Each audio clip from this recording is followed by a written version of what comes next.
What's up, kids? Welcome back to another Dave Cave Dave review. I'm Dave, coming at you from the Dave Cave, and tonight, oh boy, I'm having a look at the DC Multiverse McFarlane Gold Label Collection Animal Man. Yes, that's right, Buddy Baker's in the house, in the flesh, so to speak, in the red, in the plastic, ready for review. Yes, that's right, guys. The last time I purchased an Animal Man figure was the DC Direct 52 series figure, and I am long overdue for an upgrade. And as you can see, this guy has the modern McFarlane articulation. His colors are vibrant, and he's got some cool accessories there. As we can see, he is missing something though, isn't he? I wonder what he's missing. We'll talk about that later. But with that aside, guys, look, I'm a huge Animal Man fan.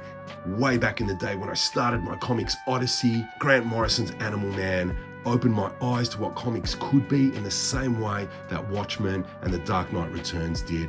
I'm such a huge fan of that run for what it showed me comics could be. I was not aware that creators could take an existing character and twist them and give them a whole new context within their universe. But his family and his role in the DCU was just so endearing to me, and the journey that he goes on in the pages of his book is just such an incredible story. So yeah, have a real affinity for this character, a real appreciation. So let's do some turnarounds, guys. Let's talk about this guy. Here he is with his awesome accessories and these hands, the card and the base up the back there, and his Wolverine hand there. Yep, he looks great. Yep, with the exception of the jacket. But yeah, we'll talk about that later in some detail. Here it is, Animal Man, the human zoo on the side there. Really interesting choice that they've chosen the human zoo for the subtext for this release. We'll talk about that in the lore section. Here's our key art for this figure, and it would have been nice if we got some Steve Dillon or something, but that's fine. It's totally serviceable. There's the other side, guys. There's the front, top, bottom, and kadoosh. Without further ado, let's get to it. Alrighty, my guys. Just gonna have a quick look at all of the stuff that we get in the pack with Mr. Animal Man. First things first, let's have a look at the hands here.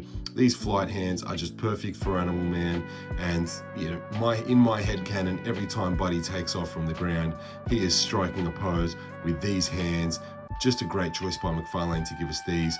Over here we have a trigger hand, which is a bit weird. Buddy Baker, famously a vegan, famously an animal activist, so I don't see him holding a gun, but you know, who's to say it has to hold a gun? Over here we have a fist, and this fist came in place in the packet, and on the right hand in the packet, he came with the Wolverine hand. Now, this Wolverine hand, really nicely sculpted and really nicely painted. Just look at those knuckles there, guys. Really nice stuff. We'll talk about the significance of this in the lore segment, but yeah, I love that we get a really obscure reference in our Animal Man figure. I like that Todd went a little further rather than just giving us an Animal Man with, you know, a couple of hands and a base and a card. So yeah, love that we get, you know, a cool little touch like this. Yeah, really cool. Then we've got the base, we've got the trading card. Let's have a look at the card there. Once again, this art, I don't know who this is, but it would have been awesome if we got some Steve Dillon or something iconic, like the guy who did the art with Morrison. I think Truog was his surname. I don't know how to pronounce that. There's the back of it. If you want to read that, you can go ahead and pause it. Alrighty, let's put that back over here, and let's get to the star of the show. The companion accessory to the Wolverine hand is the Wolverine itself. You know, it's sculpted okay, it's painted okay, bit of a wash in there to bring out the details in that fur. You know, the face ain't so bad. And once again, same as with the hand, I really do like that we get this. This is a real deep cut reference. But other than that, like, it's not articulated, so I can't really gush about it too much. I always have to make the comparison with G.I. Joe Classified, but you know, when you're paying for a G.I. Joe Classified figure that comes with an animal, you're paying 2-pack prices. I did not pay 2-pack prices for, you know, Animal Man and this guy. Definitely it was a single figure price. So yeah, is it cool that we get an accessory like this in the packet? Definitely. Do I wish it was a little, you know, a little better? Sure I do. You know, this definitely feels like, like something that you would get from a $2 shop, or, you know, your local thrift shop, you know, a big old container full of, you know, zoo animals or safari animals or something like that. It kind of feels and looks a little on the cheap side, but as a companion to Animal Man, you know, I do like the significance of this character in itself. So yeah, really cool that we got it, you know, even though he is slightly underwhelming. So that's everything that came in the packet aside from the figure itself. We're going to have a look at him in a sec. See you then. What's up, guys? Thought I'd do a little bit of a lore segment to kind of bridge the accessories and looking at the action figure itself. Now, I thought a lore segment could kind of explain exactly why the hell we get a Wolverine as an accessory and get that weird hand as an accessory. Now, you know, to do that, let's have a look at Animal Man, obviously, in my DC Universe Unlimited app, but we're not even looking at the Grant Morrison stuff, guys. We're looking at the Jamie Delano stuff with art by Mr. Steve Pugh. That's not Steve Pugh. They've got that wrong. It's bloody Steve Dillon. It's Dillon. Yeah, see, Dillon. What the mate, DC Universe Unlimited, get your crap together. Anyway, if you have a look at that image, that might look familiar there. So have a look at the claw. It's obviously a very faithful representation there of, right down to that side claw there. That little, you know, the pinky claw, very faithful representation of what we get on that classic Brian Bolland cover there. So yeah, classic stuff. Love that we get it. Even though it's on a cover, this is a deep cut. You know, not every Animal Man fan is even going to know about this because, you know, the Veitch and Dillon stuff isn't as, you know, widely known as the Grant Morrison stuff. You know, the Grant Morrison stuff is the stuff that put not only Grant Morrison on the map in many ways, but also put Animal Man on the map too, with all of the, you know, crazy, mind-bending, character-defining stuff that it did. Now, in issue 33, Buddy gets attacked by a Wolverine, and, you know, Animal Man's powers are that he absorbs the abilities of animals in his nearby vicinity. So, you know, if he reaches out his consciousness and absorbs the powers of a bird that's flying overhead, he can then take off from the ground and start flying. You know, even though he doesn't have wings, I think the books do go into that and explain it and kind of talk about the mysticism behind that. But yeah, so essentially he gets attacked by a Wolverine. It's life or death. And, you know, Buddy's powers go haywire. And rather than just absorb the powers of the Wolverine, his hand actually transforms into the into a Wolverine's hand, and he ends up clawing the poor beast to death. So really, this should have been a dead Wolverine. So yeah, essentially that's the significance there, right? There, kind of the Wolverine explains what happens to the hand, and the hand is on the cover. So that's the whole reference there, guys. Now I find it interesting that this release is subtitled with the Human Zoo. On the side of the McFarlane box there, it's, you know, Animal Man, the Human Zoo.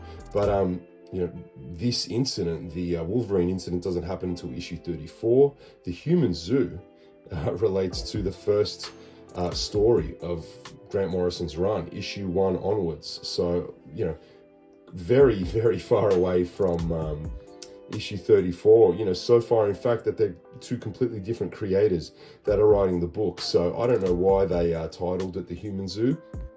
Also, why didn't we get that on the card?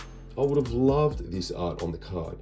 But look, I mean, you know, I guess Brian Bolland's a very expensive artist, and you know, they're not going to be shelling out Brian Bolland money for a trading card in an action figure set. So look, I'm just going to have a little look at Grant Morrison stuff now. I have both of these deluxe editions, book 1 and book 2, but I've also had this stuff in trade since like I first started buying comics. So yeah, definitely a favorite book of mine, a favorite run. So yeah, the awesome thing about Animal Man is that creators have kind of given the opportunity to mess around with his powers. You know, he's a B-lister, he's a C-lister. So like, you know, it's not like messing around with Superman's powers. Editorial aren't going to go as crazy on you for like, you know, retconning major things there. But with Animal Man, you know, the creators are kind of free to go haywire, right?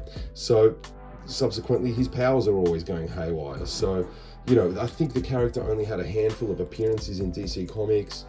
before Crisis on Infinite Earths. He appeared in Crisis on Infinite Earths in a couple of panels there, and then Grant Morrison essentially plucked him out of obscurity to write this book during, you know, the British invasion of comic writers into the US there. And so I think this was either Grant Morrison's first or one of his first works for an American company. So in this panel, you can see, you know, Buddy Baker's lying there. He's had his arm ripped off, and you know, kind of an unusual thing to happen to a, you know, kind of hokey, weird, you know, character from the 70s, I think, maybe the 70s, I think was when he first appeared in Showcase, you know, or the early 80s at least. And so, yeah, pretty violent stuff, and he's, you know, expands his consciousness out down into the ground, and, you know, absorbs the ability of the earthworms to kind of regrow themselves, and essentially he just like regrows his arm, which is, you know, great stuff. This happens very early on in the Human Zoo. So yeah, kind of really cool, like you know, establishing stuff for the character here, and, you know, really cool kind of little look at the vibe that we're getting here. Now, one awesome thing about what Grant did for Animal Man is, you know, he didn't take this superhero and just, you know, turn it into like another superhero book. He essentially gave the guy a family, and made the book as much about his family and his family life as it is about Animal Man. I mean, his life being a superhero is almost like secondary to his personal life in the book, and you know, it's looking at his struggles being like a B-lister on the Justice League, and, you know, like almost like a reserve. You know, he's always on the bench, and, you know, he's looking at kind of upping his hours and making some more money, and you know, he's kind of at odds with his, not at odds with his wife, but, you know, it does create some kind of family you know, friction there. And you know, they also kind of experiment with the idea that his daughter Maxine is starting to like manifest some of his abilities as well. They also go into his abilities and him having been given them by some kind of alien entity. But they, you know, Grant Morrison also does some really amazing things. These are the aliens that gave Animal Man his powers way back in the day. There's his classic look, his early Silver Age, I think it was early Silver Age, or maybe late Silver Age look. So yeah, you know, kind of they play around with this idea of his powers and the you know, the extraterrestrial nature of them. But also what Grant did with the character, and in typical Grant Morrison fashion, is he made Animal Man go on a peyote quest in the desert, where he became fully self-aware. Yeah, there's the cover. Actually, it's right there on the cover. He's tapping someone on the shoulder. Huh? Animal Man, where are you? What's happening? And he's kind of standing outside of the panels. Well, that kind of, I guess that's kind of an indication of, you know, where things go. He kind of breaks the fourth wall, and I'm actually not sure if he did this before Deadpool did, but there you go, readers. He's looking at you right there. He's saying, I can see you, to the reader, which as an early comics reader, I remember my little mind there being completely blown by this awesome stuff. He's also visited by himself from his pre-crisis self. He's like warning him that, you know, he's been rewritten, he's been written out of continuity, and that this Buddy Baker has taken his place. It's all quite, you know, self-referential and self-aware. It's really funky stuff, but it doesn't end there, guys. You know, later on in the book, and this is, I am kind of spoiling stuff, but I mean, this book is kind of famous for this, but yeah, here we go. Grant Morrison wrote himself into his own book, and Animal Man visits the real world, and the real world is colored quite drabbily. It's all gray, as opposed to the, you know, kind of comic bookiness of the comic book world that Buddy Baker lives in. You know, he's in the real world here, visiting Grant Morrison, and essentially appealing to him to give him his family back after they were killed earlier on in the run. So, you know, he kind of transcends his comic book form, his comic book kind of format, steps out of the panels, and you know, comes into the real world to beg for the life of his family, essentially, from the guy that's writing the book. So, you know, real class act there, Mr. Grant Morrison, writing yourself into your own book here. Probably the most self-indulgent thing that a writer could do. But anyway, look, we've talked about the lore long enough. I'm probably going to talk about the lore more than I'm talking about the figure itself. Without further ado, guys, let's have a look at some artic. But we're going to do a quick artic because we've seen this buck before. See you then. When you need to buy some toys, you've only got one choice. Vets Hideout Toys and Collectibles, boys and girls. Get ready, get set, then jet. They'll be tracking down your bounty like Boba Fett. G.I. Joe, Classifieds, Marvel Legends 2, DC Multiverse for those DC dudes. Star Wars, Black Series, and TVC. Got the best for your shelf and the place to be. TMNT, straight from the NYC. Masters of the WWE. Vets Hideout, players straight up the go. Dave Cave at the checkout for your discount, yo. Vets Hideout Toys and Collectibles, your #1 premium pop culture store. With all the goodies stored up in these halls, you're gonna have to pick your freaking jaw off of the floor. Alrighty guys, time to take a look at the figure itself. Now, as you can see, he is standing here in his iconic orange and blue and black costume, and personally I think he looks fantastic. You know, the glaring omission once again is the leather jacket, but look, that is forgivable for me, and I'm a big Animal Man fan. Maybe I'm just blinded by the fact that we've got a new Animal Man figure and I'm okay with it, but really he does spend a lot of time in his books without the leather jacket on. So, you know, it's okay, I guess, that, you know, we don't get it. It would have been nice to get a soft goods so you can have, you know, him with, or you could display him with or without the jacket. But look, I ordered that one off Amazon. It's been doing the rounds. I think it's Zimmy Toys with an X. They're on Amazon. It cost about $12 or $13 to get shipped to Australia, you know, so I'm waiting for that. It's a 6-inch scale, so it's going to be a slightly, you know, too small, but apparently it fits just fine. So I might do a short when that eventually turns up and you know, update you all on what it looks like on him. But look, for now I still think that this looks fantastic, and yeah, look, let's take a closer look. First things first, you know, like this buck, yes, we've seen it before, we've seen it a few times. You know, it's kind of becoming more and more ubiquitous. It's the, you know, Blue Beetle Booster Gold buck, and you know, it's totally serviceable, it's clean. Sadly, we do have the you know, the kind of the top of the boot line here that's just been painted over, a la the Rebirth Superman. But look, this is less egregious than the Rebirth Superman, because this is just like a straight line across. That's kind of forgivable, so look, that's fine for me. I think where this figure really shines is the head, especially with the printing on those lenses there. That is just like a fantastic choice. You know, speaking of the Blue Beetle and Booster Gold figures, like those guys just came with yellow paint completely covering their lenses.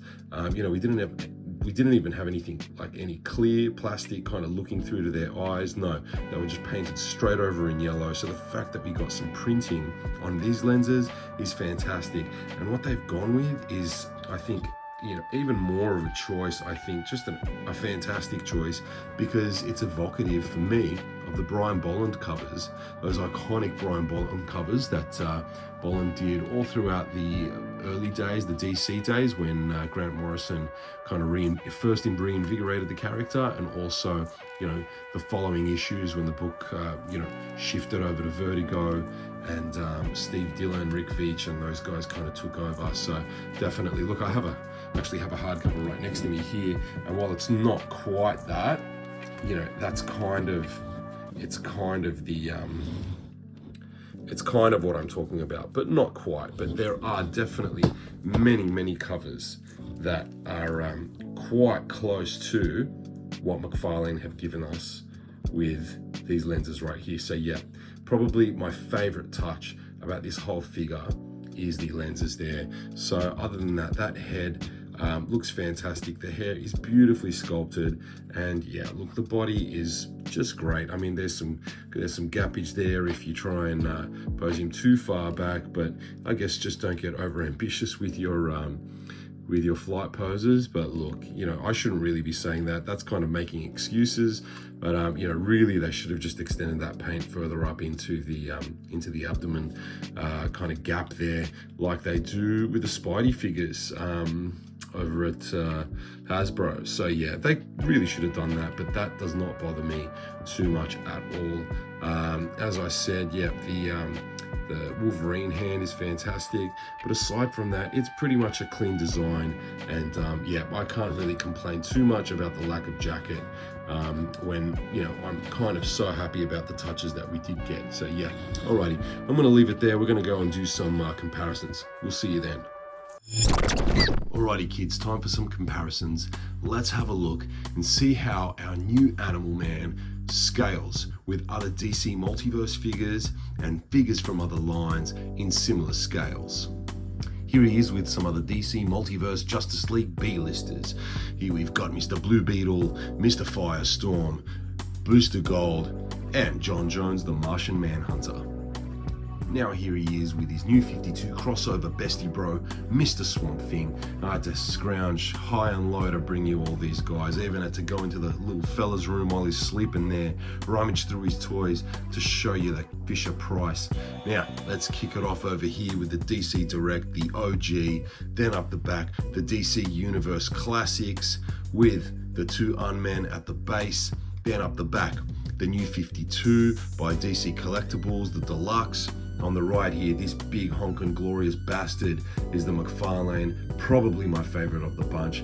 Then down here, we've got the Fisher Price, the Imaginext version from the Batman 2-pack that I had to pay a hell of a lot of money on eBay for because my little guy, he loves him some Swamp Thing, God bless him. And finally, here he is with some DC Direct. We've got the JLA Atom, the 52 Animal Man, the JLA Adam Strange, and the Jack Kirby's New Gods, Light Ray. Alrighty guys, I'm back. Time to give you my final verdict on this Animal Man.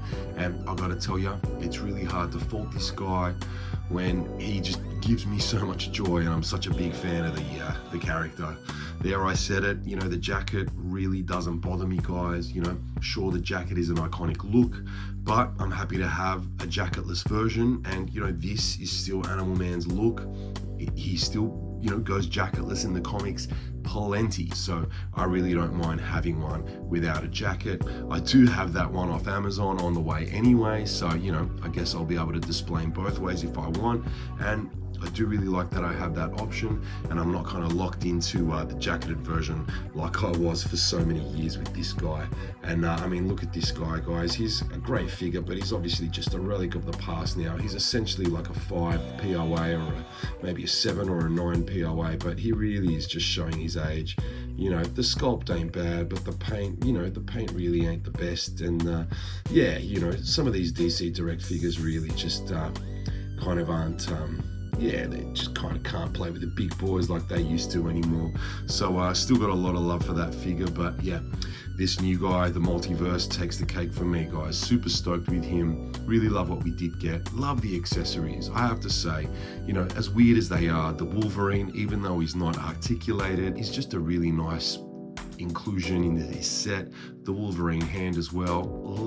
I just love an obscure reference being made into plastic, you know, being made into a concrete bit of merch that I can hold in my hand.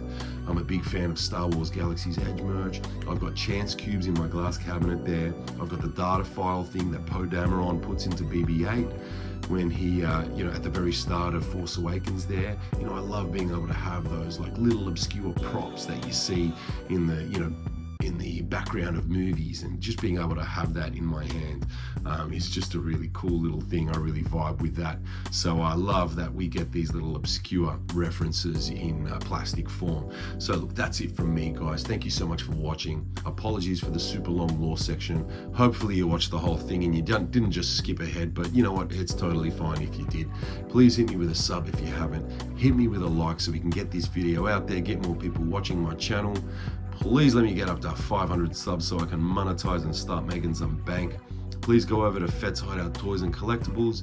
Show them some love by buying yourself some merch, and use the code DAVECAVE at the checkout, yo, for a lovely little discount there. So once again, guys, thank you. Hit the notification bell if you're vibing with me and you want to see more.